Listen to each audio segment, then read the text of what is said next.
where does it kind of tie it? And it sounds like for you, it ties back to this history of Liz Lerman and trying to find a record for things that happen when no one else is there. But just, can we talk about what haunted audio or haunted performance can be in the scope of the world that we're all working in?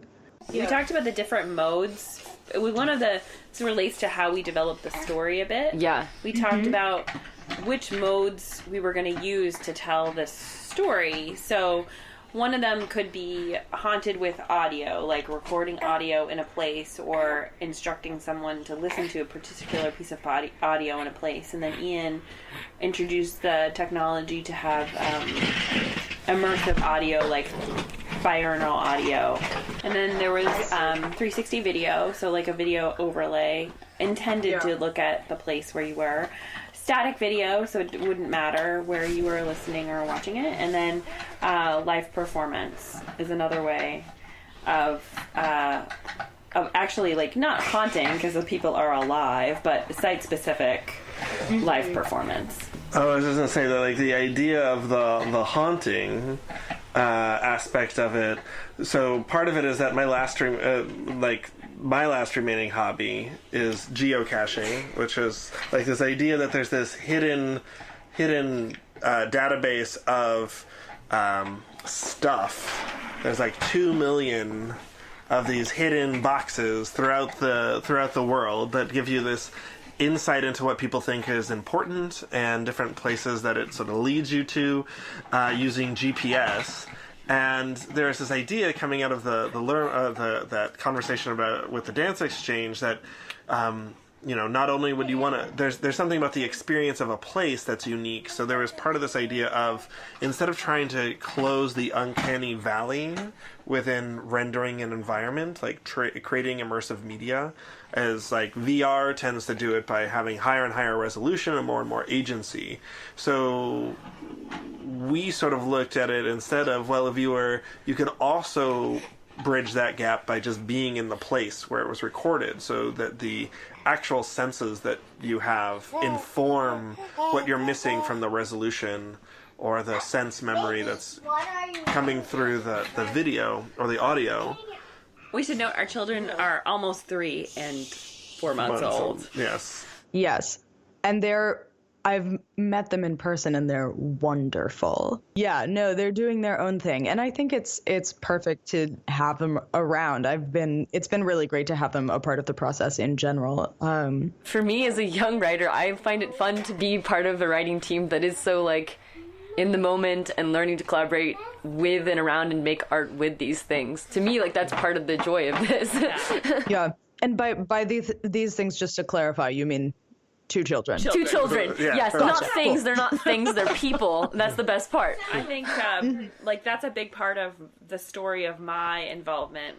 Like, absolutely. Specifically Ian's as well, but this project really connects with his work at York University, and this is an added thing to my life. And so, our first discussions about it were when Miles was 2 months old and baby times, and then trying to do something like an artist residency in Indy Convergence with a 1-year-old and then a 2-year-old, and then really starting in earnest to do the writing project right while I was pregnant with a toddler.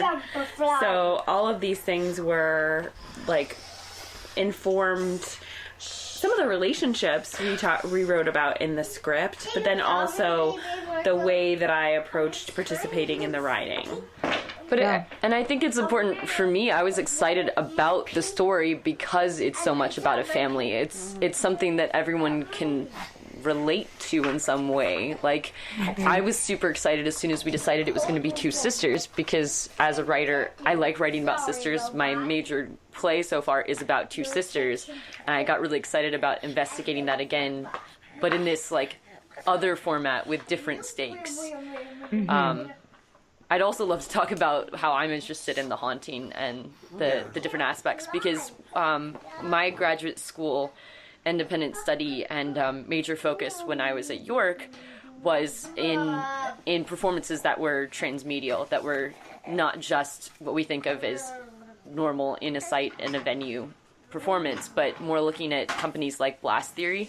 See, I was doing research into companies like Blast Theory and already thinking about ways that you can structure performances that are asking audience members to play games and interact directly either through text or through actual, going to a different site and watching the performance, or literally following them around, the performance around on bikes around a city and things like this, of this nature, because I'm very interested in adaptation and how you take a story in one format and why you would choose to put it in a specific mode. Right.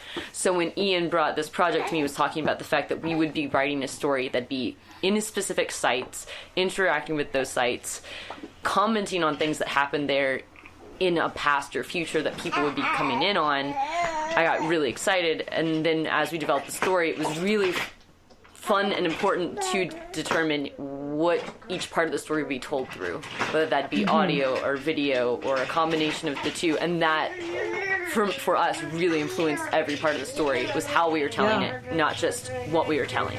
So I have the connection between site specificity and this idea of haunted video or audio being important to Edinburgh and the place of Edinburgh, and important to different aspects of the relationships between some of the people, although I may be reading into that from my personal experience with the script and with this text and with the characters. But what was it about kind of the main thematic content, writing a play about first contact, or writing a play that was supposed to directly deal with, or that was experimenting with directly. We can come back to that question, though. Yeah. What was the question? There was one thing that I did want to put out there about haunting, which I don't know if we just want to note that say this last part, because I think that there's going to be some editing to the parts before this. Probably, yeah. That one of the ideas of what we're trying to do with the haunting is that it gives you a window into another time of a place, so that when you find that location, you're getting background or foreground information about something else that has happened in that time, so that we can start to expand the sense of time, the scale of time that we're working with within the narrative, because we are dealing with a show that talks about like a generational shift, and is supposed to take place over a large number of years, not just on the ship but just in general, that we have the ability to do that, but allow someone to experience something in a very compact thing without necessarily worrying about rapidly changing like a person. We don't have to worry about someone going off stage and quick changing to be 10 years older. We can work that all into how it's interwoven between the live and the pre-recorded. That's been really fun and challenging for me too, especially as we're actually recording now, is to keep track of the time stuff. With the trickiness and the fun of how do you make something that somebody can enter at any point and understand where they're at, because it's not supposed to be a linear show, but it could be a linear show depending on how there's so much choice in how you interact with it. So there's constant tracking of where are we at, and what do they need to know to understand where they're at, and a lot of that also came out from Indy Convergence of how do you familiarize people so they'll want to go see something? Yeah, because it occurs to me that really when messing around with different types of information or story delivery, generally the only way of collecting feedback is by hearing stuff from your audience. Or how have you guys been kind of finding information? Are you looking for something, like whether something is working or not? Or are you just kind of putting things out there and seeing how people respond? I would say this is my main, honestly at this point, this is my main concern as dramaturge, as if it's working and how people are going to interact with it. That was a lot of what we discovered in the early stages of workshopping, is what links will people go to see parts, and what will make them feel more comfortable going to, let's say, a rooftop or in an alleyway or, traveling across the city in order to see things. And that's one of the challenges for me too, because I'm writing something about a place that I've never been to, because unlike Ian and Justine, I've never been to Edinburgh. So there's this constant, I'm told that it will all make sense when I'm there, but I don't actually know that. In terms of seeing if it works with audience members, our biggest test right now is having all of you actors look at it, and if it makes sense to you, that's their first point of entry. A second way of figuring this out is having people read through the script that don't know what's going on and what makes sense and what doesn't make sense to them. It's still a lot on a script basis, I would say, at this point. And that's, honestly, the show as a whole is a test to see how this works. And what's so exciting, not many people have tried this. Yeah, we were talking about how this idea of messing around with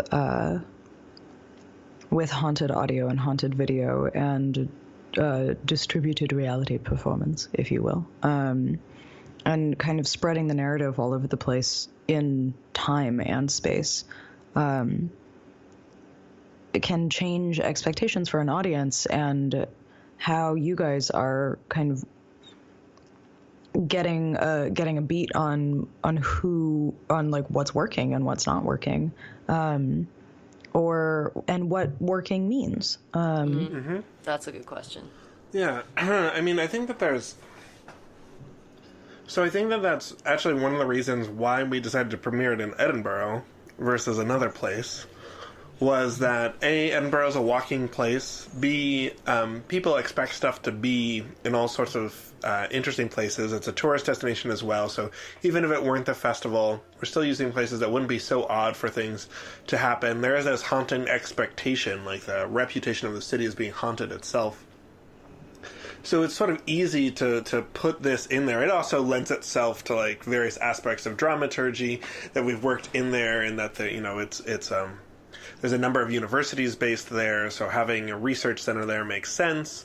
Having people come during the festival, we're using all of those aspects within the storytelling, especially in this first go-round of this, so that a lot of those mechanics work in our favor. There's been a lot of vetting. So there was a thought at one point, I think in 2014, when we're let's do this, that it would premiere in 2016.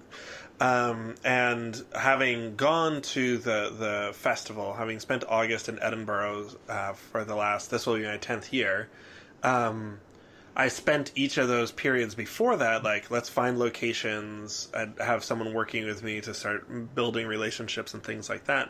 And so there was a lot of groundwork insofar as, okay, what can be used? What does it make sense to get people to move around? We had figured out a lot of those mechanics through Indianapolis.